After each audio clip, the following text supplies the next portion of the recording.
Hey friends, Mark Johnson here. Thanks for joining me in my first YouTube video. It's been suggested to me a few times over the years that I should create a YouTube channel and create videos on TRIRIGA development and administration, best practices, and just other things within TRIRIGA to help people out, to kind of tie together with the different user groups and the activity and stuff that I do on LinkedIn and with my articles. And so today I figured I would come and talk to you all about TRIRIGA 11.1 and 4.1 since it's a brand new release. So as you can see on my screen, I do have that version up. So here we go, 4.1, 11.1. And I thought I would discuss with you all how I do my analysis when I'm looking at the different versions of TRIRIGA to identify what are the differences, right? Because knowing what's different can be very helpful, especially for an application upgrade. And since this is a release that just came out, one of the things I like to do when a release comes out is I like to try to familiarize myself a bit with, what's new, what's changed, right? What really changed kind of under the covers, if I can. So obviously, first place I start with is reading release notes, kind of get a high level, big picture, what's changed, and then I like to generate text exports that I can use the text exports for comparing objects, and I'll show you here in just a moment what that looks like. But that's a special tool that I've created for myself to help me be able to do application upgrades faster, more efficiently, more accurately, because it really cuts down on the amount of analysis time. And since the analysis portion of an application upgrade is the most expensive portion, because it's the longest portion. So anything that we can do that helps bring down the time for that can have a significant impact on the overall cost of the upgrade. And so that's been the area of focus for me over the last many number of years is, what can I do to improve the application upgrade process to make it faster, more efficient, more accurate, because that's one of the areas TRIRIGA kind of gets a black eye, and competitors like to use against it, is the upgrades can be quite costly. So I've kind of pioneered my own methods and processes and tools to do that. I know every company kind of has their own tools and their own their own different thing for doing it. So, but I thought I would show you guys a little bit of what I do at least, and what I'm looking at and what I'm looking for, and kind of why.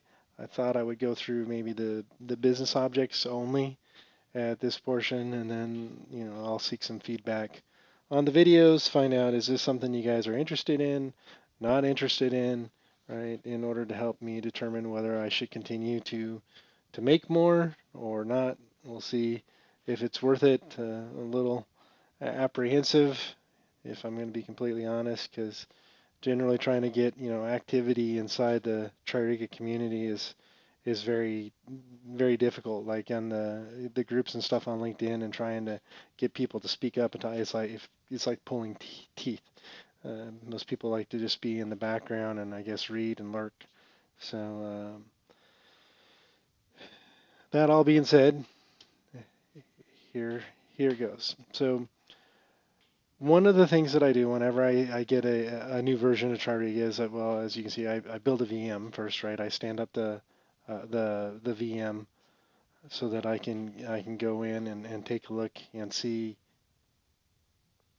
what's what, right? I can log into TRIRIGA, I can fire it up, I can look at the system log, I can see what are the normal kinds of errors that go on in that particular version. So I see things when things change. For instance, like in the 10.8.3.8 platform, right? It really started throwing stack traces whenever you trigger a state transition that is not valid, right? Used to be before that, you'd get maybe, an error message line, a little warning in the log. Now it's the full stack trace, 100, plus lines, and so it can really, fill up a log, right? That's the kind of stuff that I'm interested in looking for as, a development or technical expert. So once I have my VM up and running like this. I can go in and I can poke around a little bit. The next thing I do is I will generate my text exports of all the different objects so that I can compare one version to the other so I can see exactly what's different. Because the out of the box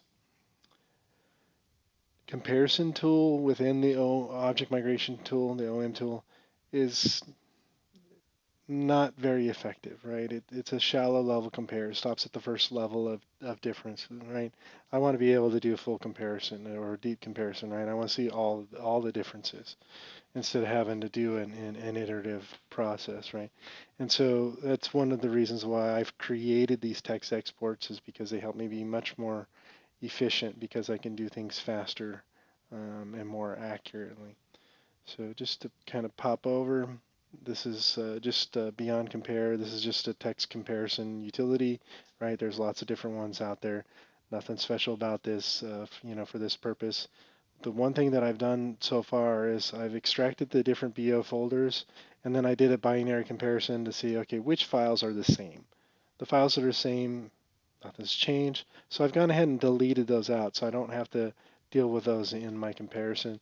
So what I'm left here is just those objects that either are net new, so they exist in one version, in this case the 4.1, 11.1, which is on the right, or in the 11.0 4.0 version, which is here on the left. So the orangish reddish color here indicates that there's a conflict, there's a difference, right? So in this case, the tri-fiscal periods BO exists in both environments, but we do have some differences, and I'll be able to drill into that and see what it is. The purple tells me that there's new objects, so I'll be able to see what are the new business objects in this release that did not exist in that previous release. So the first BO I'll go ahead and jump down into here is going to be the tri-fiscal periods business object inside the classification module. So when I come in, I can see, again, same kind of color coding. Over here on the left is a representation of the whole file. So the red lines indicate lines that are in conflict, and then the purple indicates net new stuff. So just looking at this, right, I can see that I've got several things that are in conflict and a few different areas of things that are new. So I'm just going to go ahead and pop down through here and take a look and see. So the modified date and the object label change, that's great. I would expect that if the object has been modified. So I'll get past these first couple lines and we'll go see, what some of these changes are. So these first group of changes, these are associations, right? So I can see the association. I can see all the properties of the association. So I can see that there's 1, 2, 3 associations all together here in this little group. So we get 3 associations, and then I can see the properties of the associations, and these properties are in the exact order that they are on the screen for the developer and the user interface. This was something that I did to make this as quick and developer friendly as possible so that if I'm having to manually recreate this association, I've got the properties right here in order on screen. So I can just go from top to bottom, boom, boom, boom, boom, boom, and be done. I'm not having to go, okay, what's this property? And then go and find it on the screen. And then go, okay, what's this property? And then go and find it on the screen, right? That's not as efficient. That would slow me down. And again, everything that I've done was with the goal of efficiency in mind, right? Because I want to speed up that process so I can reduce the cost of upgrades. So we know we've got 3 new associations, and here's a new field. And with this field, I can see here are all the properties of the field. Again, the properties are in the same order that they are on the screen. So we got a new field name, accounting calendar.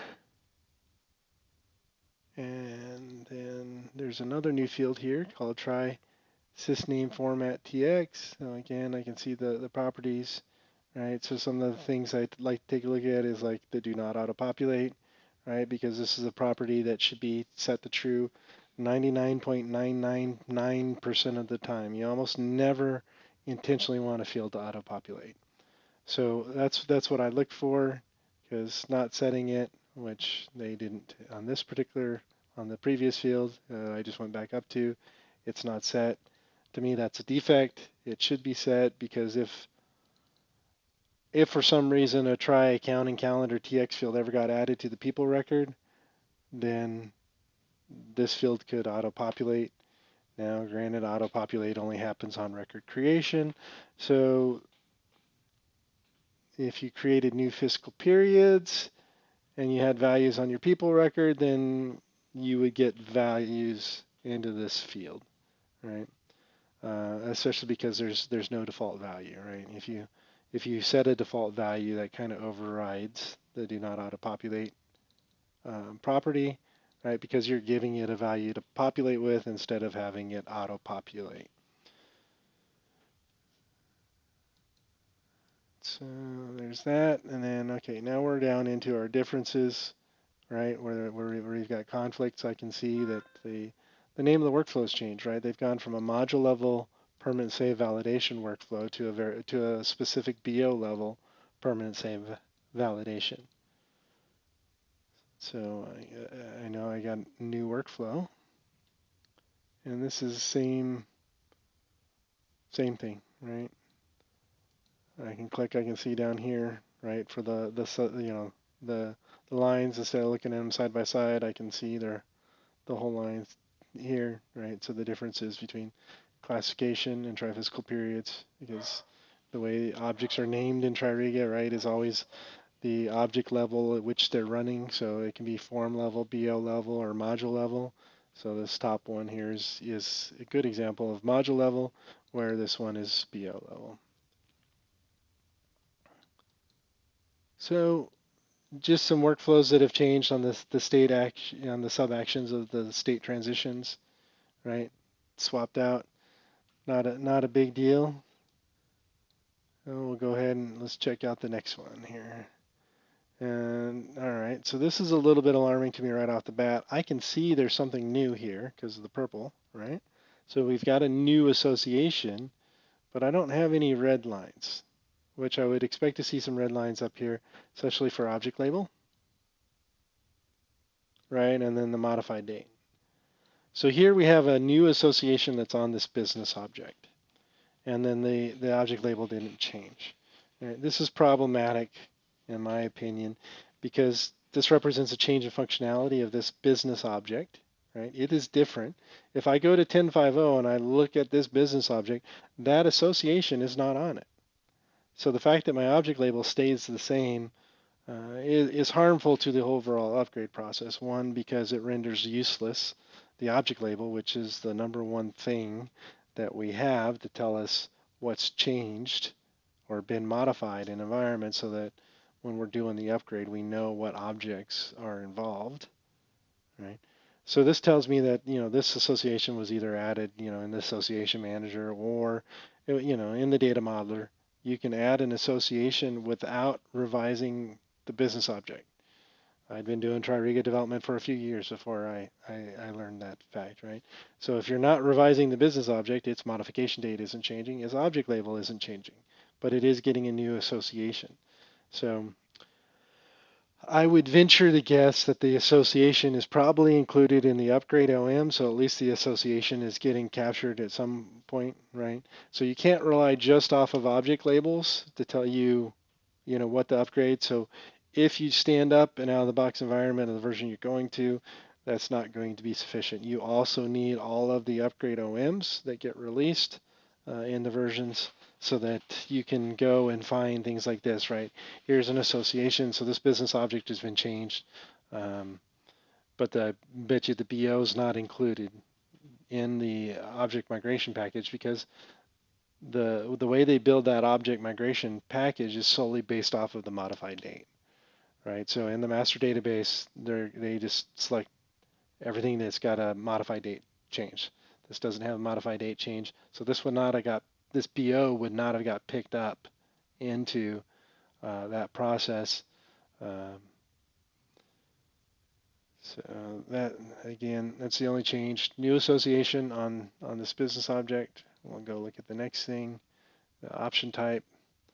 So we can see All right, modify date, object label, those changed, good. We've got two new associations, that's it, right? To me, this is the correct behavior. This is what should happen, right? If you add a, an association to a business object, you're changing the functionality, the object label should change so that you're indicating that its functionality has changed. Because if it doesn't, right, that means you can add new associations for every version. And let's say they did that from every version from 10.5 to 11.1. Well, now you've got like 9 different versions of this BO, and they all have the same object label of 10.5.0. So which 10.5.0 version is the right version? Really creates some conundrums and some problems for the TRIRIGA support group, right? Because they're going to tell you to stand up the latest version and take a look at that. So, all right, the next one, request class. Again, modify date, object label, and we've got a new field. So just a Boolean field. And again, we've got the properties. Nothing too exciting. We'll go ahead and go to the next one. Modify date, object label, and an association. So again, to me, this is the correct method. You're changing the functionality. The object labels should change so that everybody knows that it's been modified, so you can capture those changes and make sure that you get that in your upgrade. Because if you don't, if you're just going by the object label, right? You look in the new version and you see it's 10.5.0. Oh, well, it hasn't changed.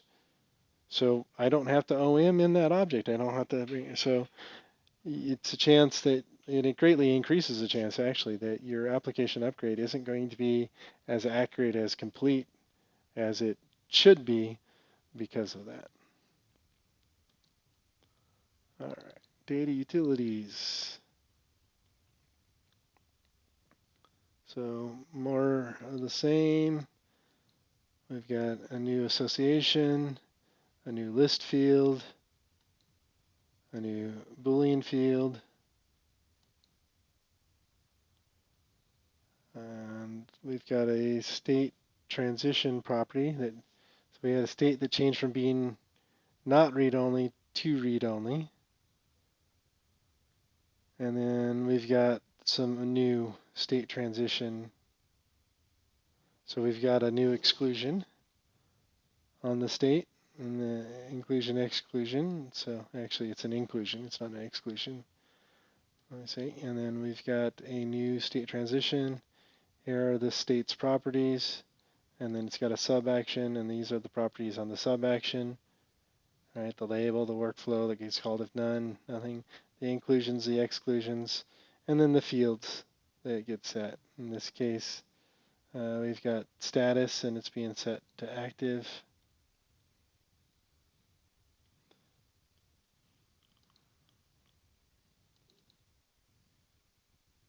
The status setup, again, modify date, object label, association, a classification field. So, when I see classification fields, I like to look and see, okay, does it have a root classification? It should, yes. Does it have an association string? No, it doesn't. So this isn't as much of a problem as I used to think it was. So what happens is, so the platform is going to kick in here for you. This is something that I just learned this year, right? Here I am almost, 13 years into doing TRIRIGA, and I'm still learning new things. So uh, the platform for classification fields, it will automatically create an association string called classified by, and then the BO name, right? And so because no value is being set here, the system will do that, right? Between this object and the fiscal period object, right? It'll say classified by. So matter of fact, if you go into the association types list, Ever notice how there's some values you can select and then some values you can't?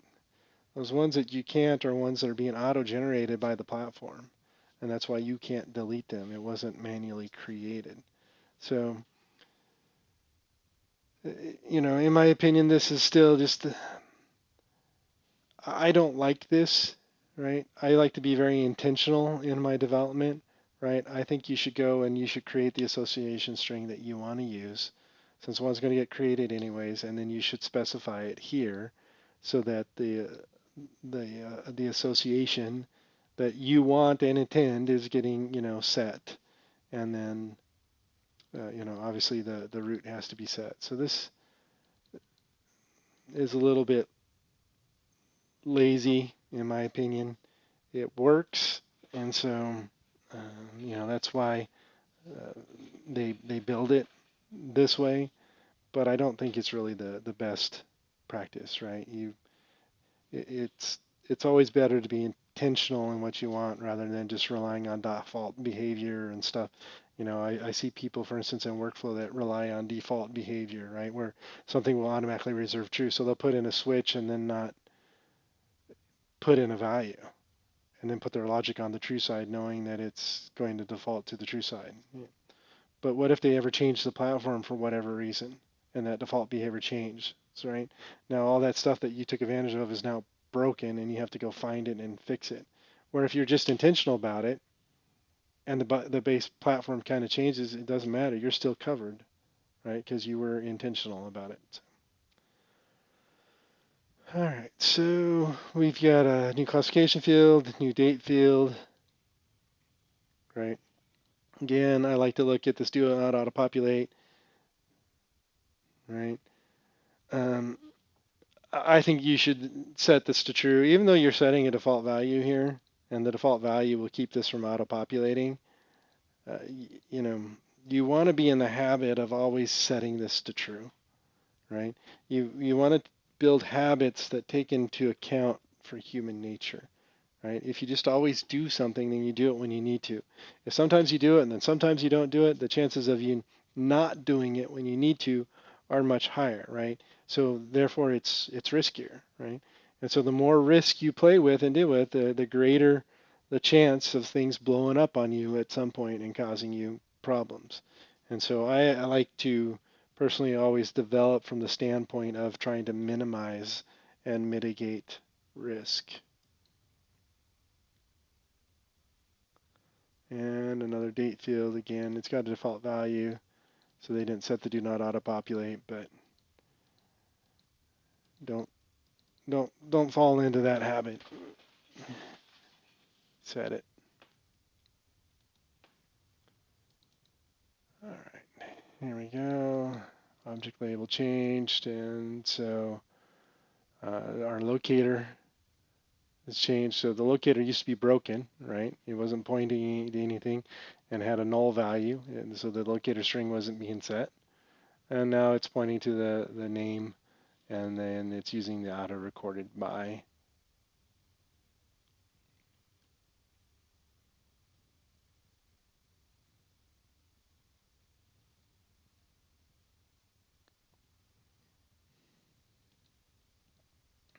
All right, document. Okay, I see no red. That's not good, but I see something new. So the document here has a new association. So again, no object label change, but functionality has changed. We've got a new association, right? If I go and I look in the 10.6 version of the platform, I stand up that instance and I go, look, this association is not going to be there. So it's not really 10.6, right? Object label should have changed. All right, group. All right, so with the group, it looks like the modified date changed, but there was no actual change to the group, and there's no difference in functionality. So they must have revised this for whatever reason, and then ended up, republishing it so that the modified date value changed, but the object label didn't change because there wasn't any real difference. So knowing how the product is built and the OM package is built solely off a modified date. I'm guessing this is probably in that application upgrade OM, so which would mean that you're OMing in a business object that didn't change, doesn't need to be there, so the package is bigger, greater chance to fail, therefore, more risk. But that's something I'll look into here at another time. For now, we'll just keep taking a look. So we do have some business objects where the only difference is the modified date. We're into the locations. Actually, quite a bit of change in the location. A lot of some differences. So let's go take a look. Okay, it looks like they're setting the cascade read only on a bunch of the dependent objects, where it was not cascade read only and now it is. And this is good, right? This is a much more efficient mechanism for setting child objects to be read only versus the old method of having to utilize workflow to go and get the children objects and then either trigger state transitions and take advantage of the includes excludes to make them read only or not read only, or taking the uh, modify metadata task and making things read only or not read only. So this is good. This is improvement in the product, in my opinion. Right? Fixing things, making them better. That's what I like to see. Again, cascade read only, and so we do have a new association here. Actually, a couple different new associations.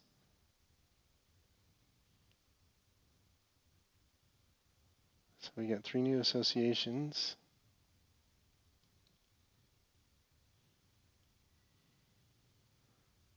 So they're associating to try submittal intermediate, try punch list intermediate,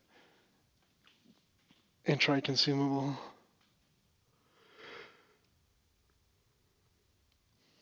And then more cascade read only, independent associations. Down here we've got a new text field. Again, do not auto-populate's not set. That's bad development practice. And here, new times and classification, again, do not auto-populate's not set. This could very well be bad or it could be good. A time zone, if you want this to inherit, if this happens to end up on the people record, right? If you want it to inherit the time zone of the person that's creating the record, you know, I could kind of see that as a use case. So this potentially could be on purpose. It might be one of those 0.1% of the time that you want something to actually auto-populate. I doubt it, but it could be. So I would have to do a little more research to figure that out. And then we've got a change to the state family. We got a new transition. And action is to update dependent.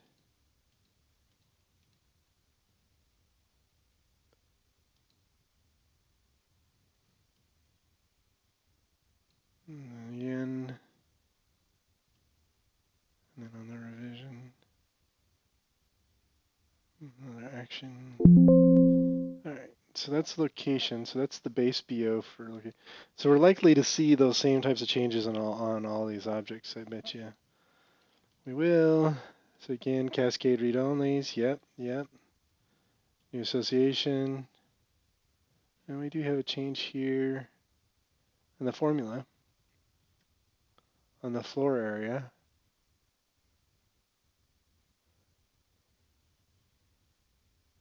So it looks like they're bringing in some additional values, the total of the floor advance formula.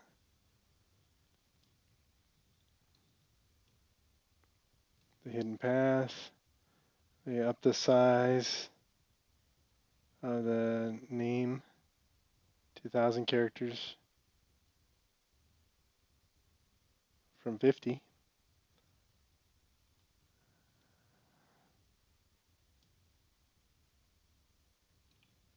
one of the things you have to do when you do this kind of thing and you increase the size is, you need to see everywhere that's mapping this field, this triname field on the building, to make sure that it's been updated and can handle this size so that you don't lose your data. Because in TRIRIGA, when it goes to populate, if there's not enough space there, the characters in the value is greater than the characters that are available, TRIRIGA discards it.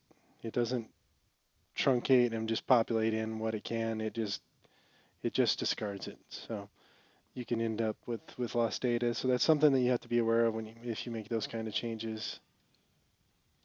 And then what do we have here? Parent building field size changed also.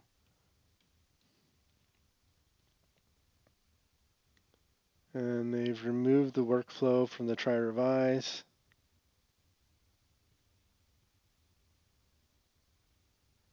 I always wonder if that's intentional or if that's a defect. Time will tell.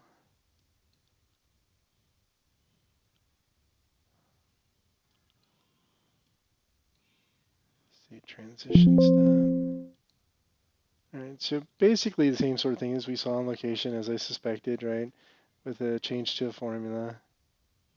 Looks like we'll have the same sort of things here. Your cascade read-onlys, no. So we have an association that did not used to be dependent, which is now dependent, and set to cascade read-only.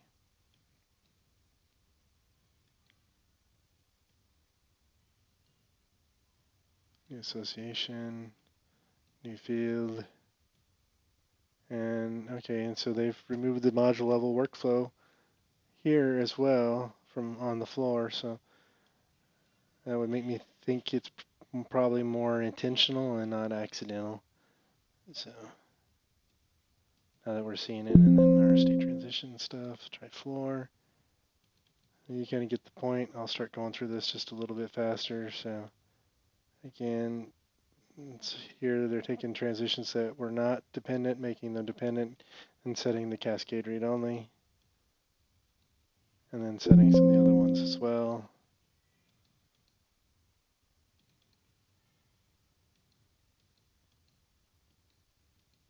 More of the same. That's good.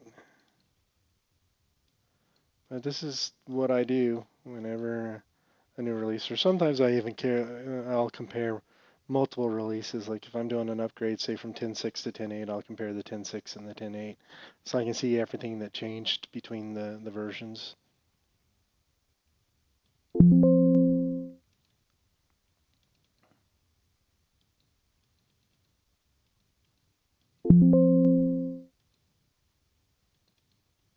So you can tell this was kind of an emphasis on that whole module, right? Setting the transitions to cascade read only.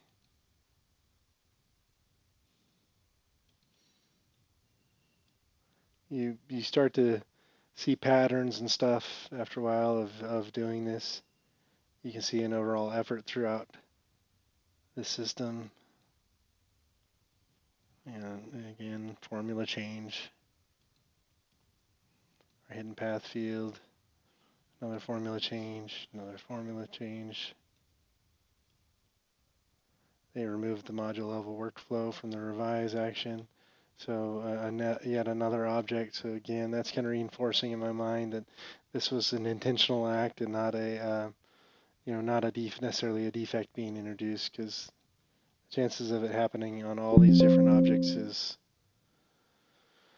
not very great as compared to it just happening on one object, right? So in cascade read only.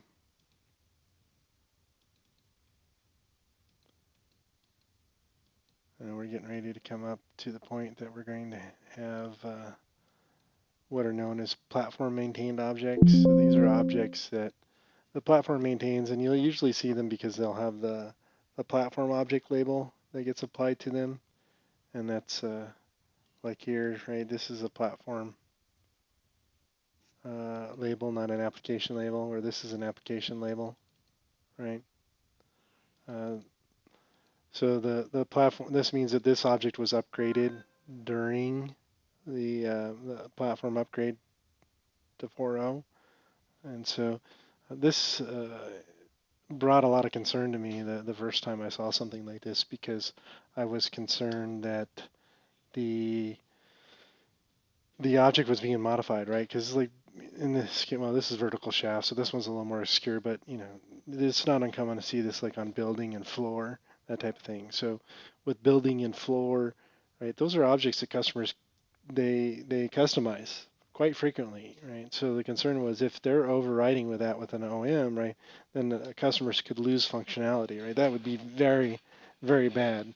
But they're not upgrading the object via OM, right? They're doing it in the back end with SQL and the platforms, you know, doing it and making the changes, and then they're putting this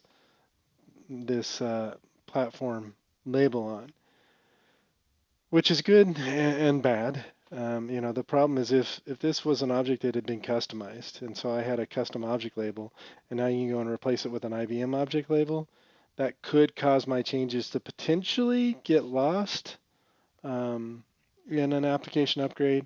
If the people that are doing the application upgrade, right, if they just say, hey, it's an IBM object label, that means it's out of the box. I can just take the new version and slap it in, bam, right? So depending on what the change is for business objects, right, it could or could not get lost because parts of business objects merge, right? Your associations merge, right? Your fields merge, right? But then other things like the state family replace. So depending on where your change is, you know, it could end up getting lost or not.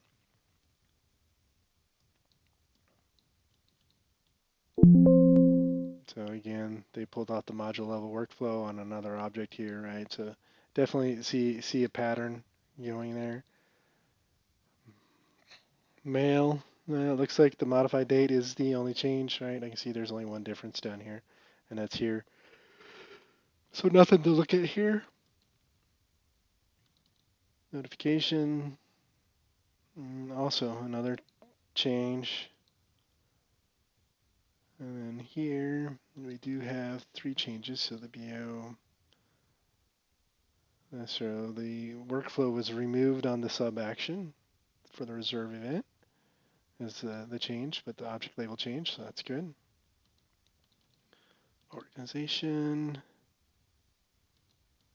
a few new things here. Moving to cascade read only, right? So we saw that in the location module. Now we're seeing it in the organization, and some new associations.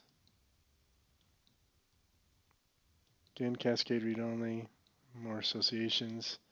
New currency UOM field.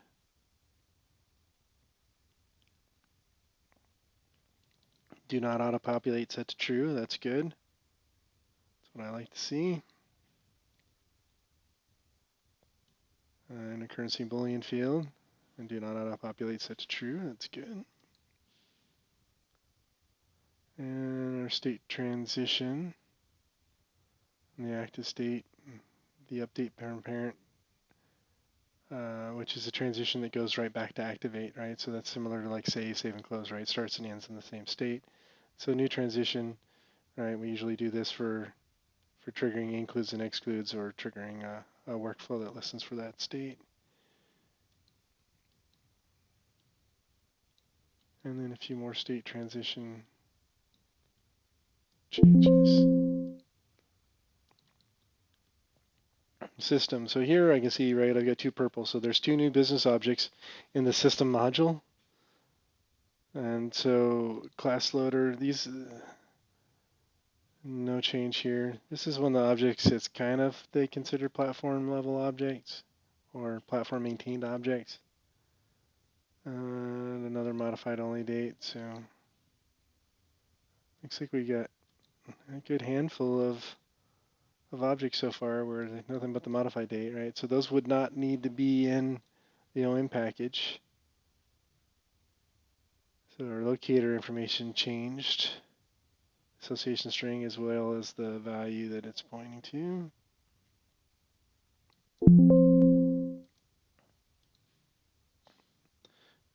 test run BO. I don't think I've ever used that one. Try dictionary.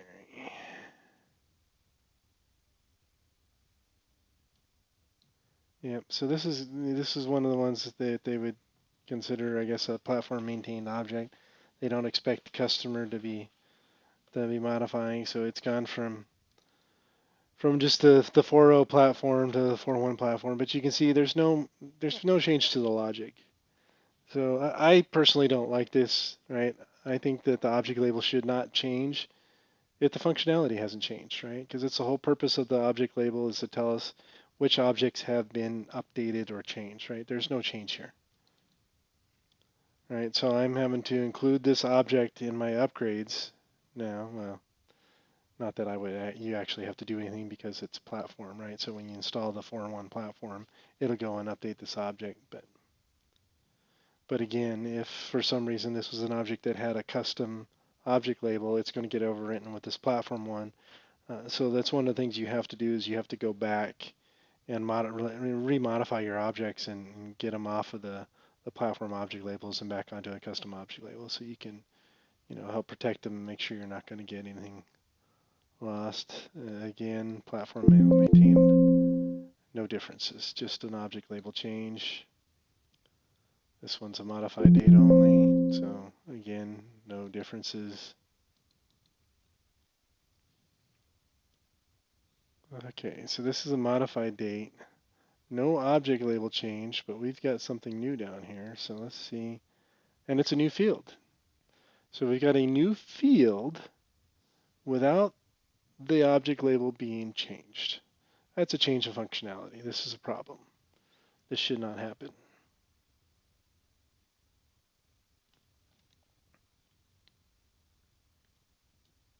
All right, so our try exchange appointment BO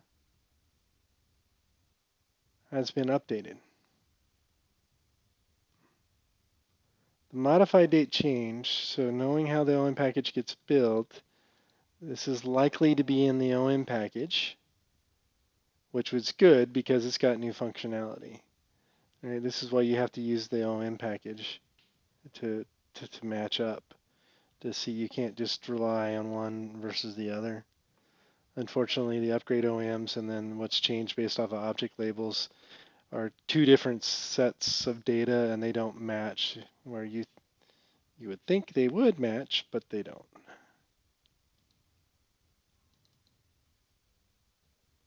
Exchange attendee, just a modified date, no other change. We've got the new BOs, right? So everything will show different if I were to open it up because there's nothing to compare it against. Mode permission, again, platform maintained object, no change.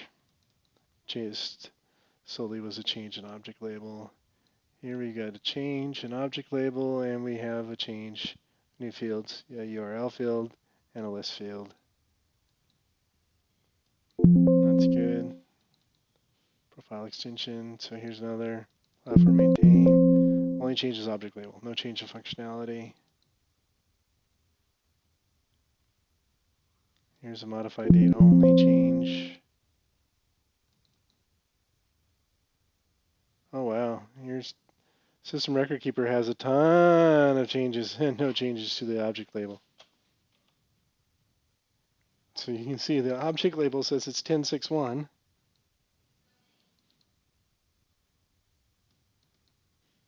So this hasn't supposedly changed since 10.6.1, but look at all these changes. New association, new association, new association, new association, new association, association. Maybe they're all associations, and it's just our association problem. Yep, association, association, association. Because the system record keeper gets associated to every object in the system, so you end up with these new associations for every new BO in the system. Still not positive what system record keeper does. I haven't looked into it just yet. But yeah, so this is just our association issue. Associations were added, but so this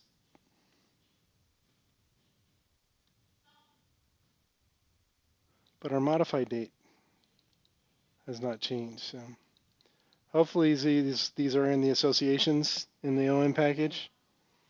I'll have to go back and check on that. I'm going to leave that open just so I remember to go back and look at it. Okay. Again, platform maintain object, no difference other than object label change, really. Here's our UM values. This is our association issue again. It's changed. Object label didn't change. That's bad. And here we go. Object label change with the association. That's good. Got some other changes it looks like too. Locator values that were broken have gotten fixed. That's good. I'd like to see them fixing defects in the system. Excellent. So 3 defects replaced.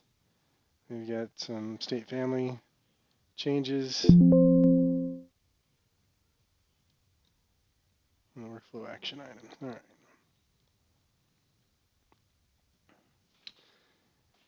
I'll do one more module here. I thought maybe that I would record for all the BOs, but that's going to make for a long recording and probably quite boring too. So we're 46 minutes in, so I'll aim to wrap up this recording in about 1 hour in length. I think that's sufficient. If you guys do want to see more in depth, let me know what kind of videos I make and do. What I go into, I will probably get dictated to by the responses and whether people are subscribing to the channel or not subscribing to the channel, or what the different requests are. And we'll probably even try to get in some guests to create some other videos for the channel, maybe some functional videos, right? Which is an area that I'm not necessarily an expert in. It's always nice to have a functional expert, walk through some of the processes, especially before I'm going to start, tearing them apart to work on them from a development perspective. All right, so try action form, our platform object label changed, and we've got new association. We've got a change to the locator field, which again went from being broken to not being broken. That's good.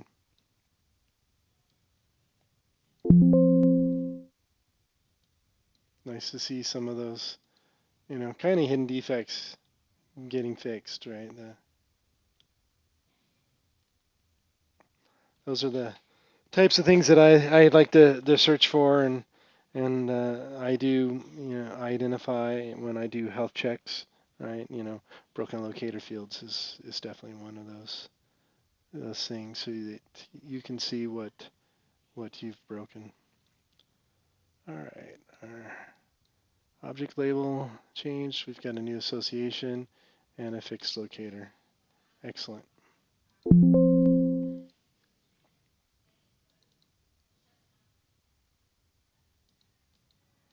Object label, association, locator got fixed. That's good. Hey, they're busy fixing locators. This is a good thing. New association and a locator getting fixed again.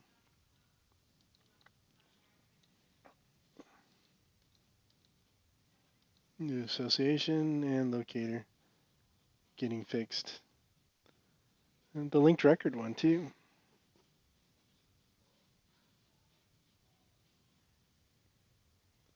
Yeah, the linked record is this is a special locator too, right? So this is certainly one locator that relies on being overloaded, right? So in TRIRIGA, you can overload a locator field, which means that you can put a type of object in that locator field other than what the locator field is defined as being for. So pretty much the linked record, so as you can see, right, it's all task name and associated to, right? It says it's pointing to task, but this gets things other than tasks, right? The linked record does this, especially in the notification engine, right? This is heavily used because you can get notifications on any type of object, right? So when you're looking at the values that are set for the locator, right, just kind of remember that, hey, the locator field can be overloaded, so it is possible that some other type of value gets populated in there. And unfortunately, there's no really easy way to know that, without knowing the functionality, right, and how things are used, right? So, like I said, the notification engine is a good example of that. All right, we've got association and a locator getting fixed. Again, it's the linked record. So it looks like they made a very systematic effort in going and fixing the linked record TX field in the system. Yep, here we go, linked record TX. Again, getting fixed.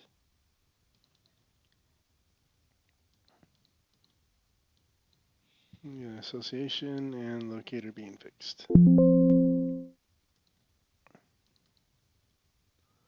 That's one of the nice things that I like by doing this process, right, is I start to see these overall patterns emerge in the upgrade, right? And I know, areas of, emphasis, I guess you could say. Association, locator field.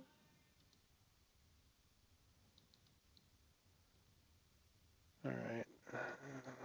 I'm sensing the pattern. I'm sure you can too.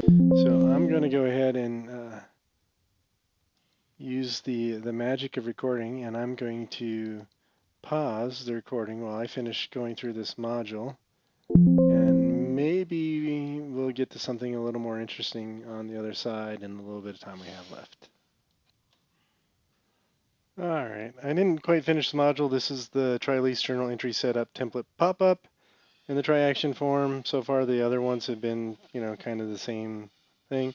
This did have a little bit of difference. Here they added the try form name system field, which is good. I mean, they had the form label and the form ID. Don't know why they didn't have the form name to begin with.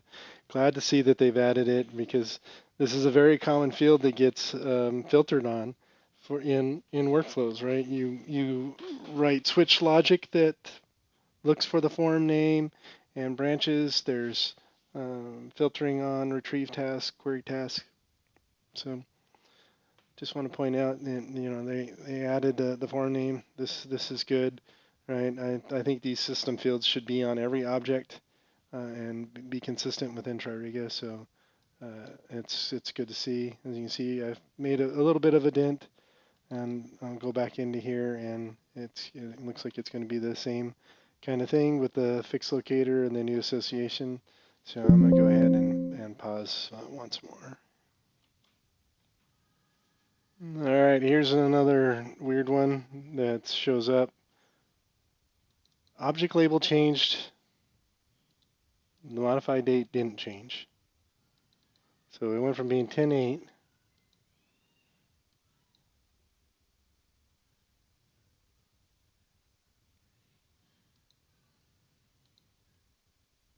same modified date and 11.1, but nothing changed.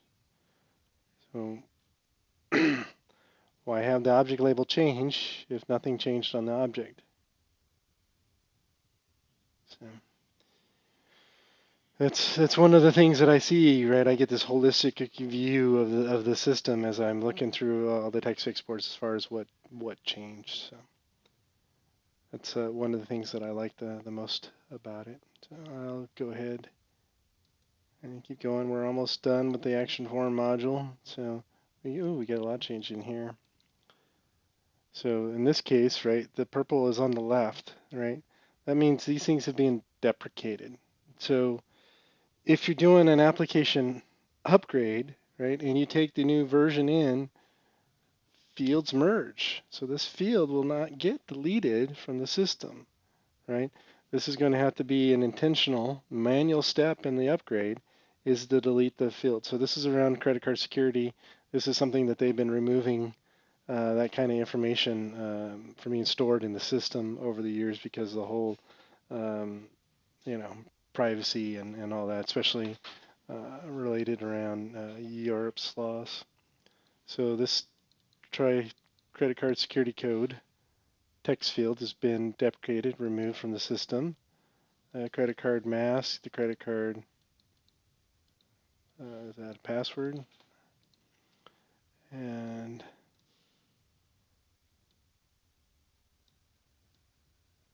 card expiration month, card expiration year, the card name, the card number. So everything around the credit card information has been deprecated from this business object, right? All these fields need to be removed manually from the business object.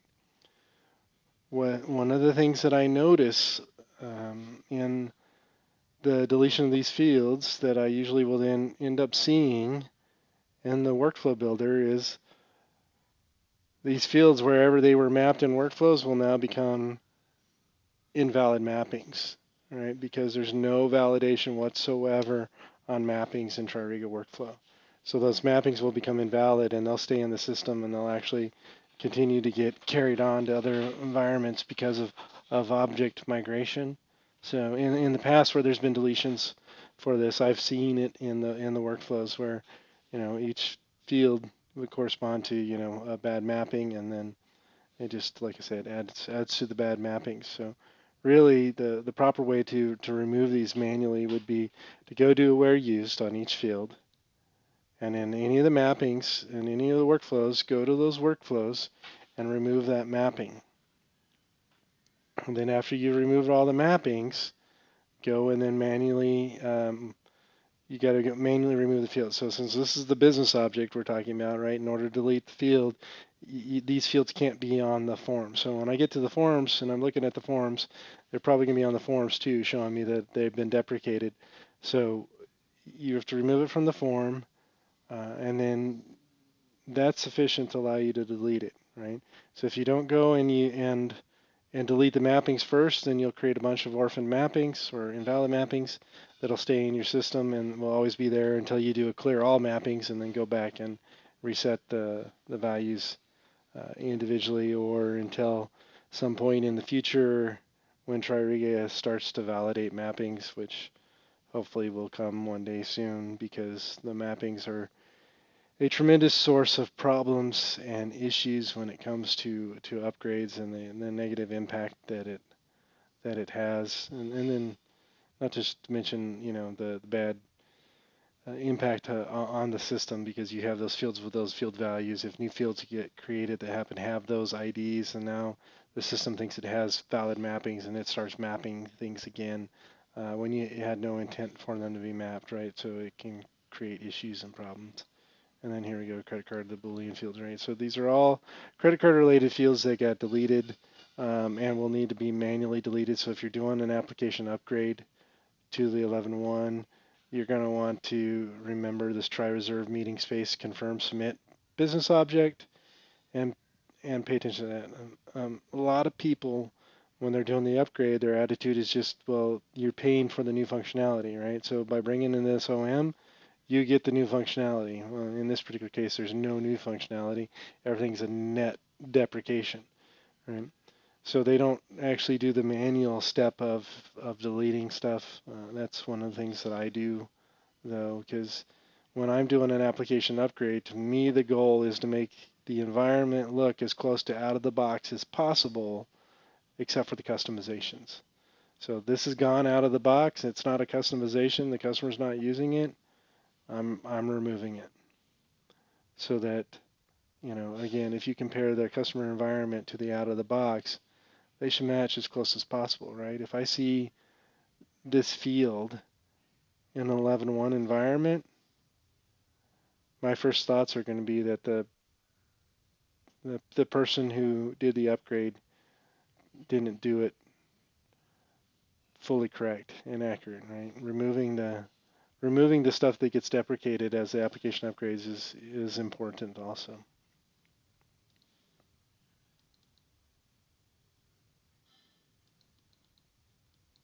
This is our locator stuff again. We just got just a couple more here in the try-action form, and this is the same scenario. So just blow through this real quick. This one looks like it might be a little different. Just the locator getting fixed, no association this time. And oh wow, look at this. There's a lot of changes here. We got a lot of stuff being deprecated. We got some stuff being added. Got stuff in conflict. So first thing we can come and we can see is there's a smart section that's been deleted. This payment instruction. So again, there.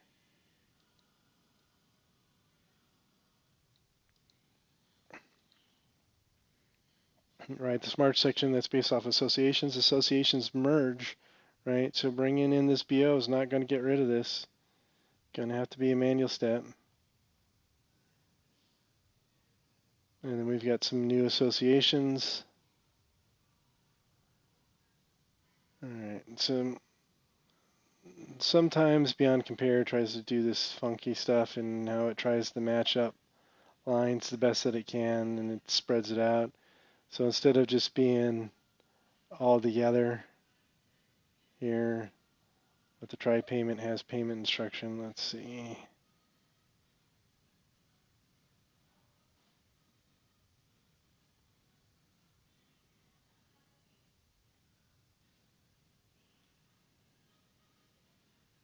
We'll take this. Now this won't have any change and it won't really save, but it can be helpful for me to visualize, right? So I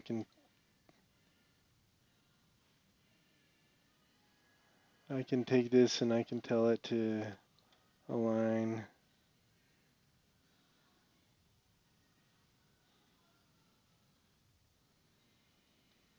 I'll pick the line below. All right, so now this is just a little bit easier for me to visualize, right? I can see, okay, this association gets deleted.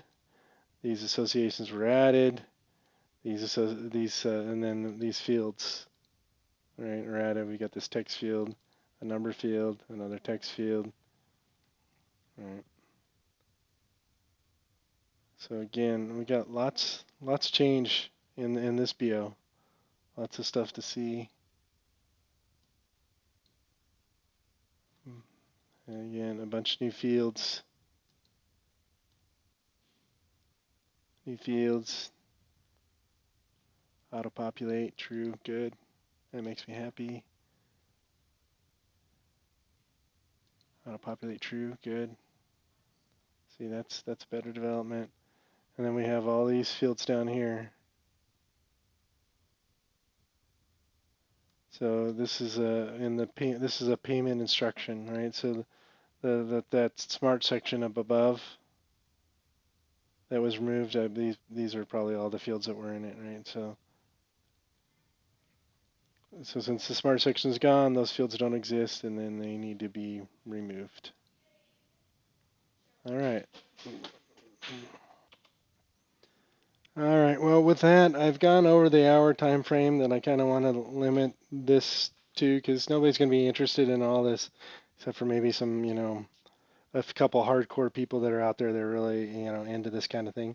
So I'll stop here, but you get an idea of the analysis and how I do it, what I'm comparing to, what I'm seeing, what I'm looking at, right? And this is how I make some of the comments that I do out there on LinkedIn, where I talk about that, hey, this object had a new association, its object label didn't change, this object did, it didn't change, right? There's inconsistency, right? So the goal is to hopefully um,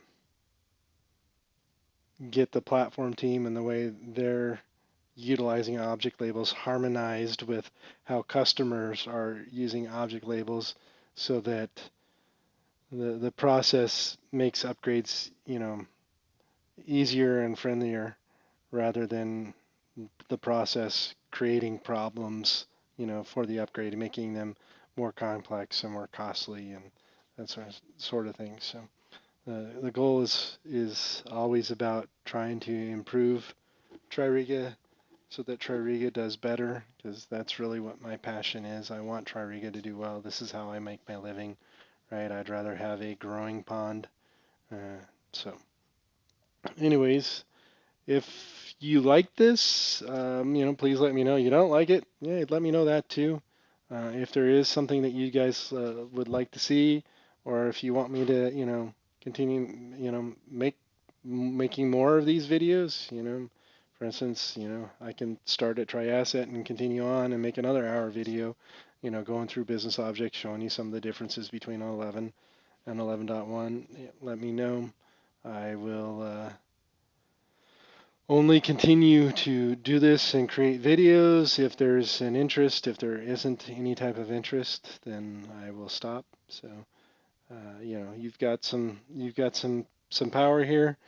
Tell me what you would like, or what videos you'd like to see a video on, right? Maybe it's just me talking about properties and state transitions, or on BOs, or talking about development or best practices, or whatever it may be. I'm happy to give it my best and share it with y'all. So until the next time, be blessed, and we'll see you soon.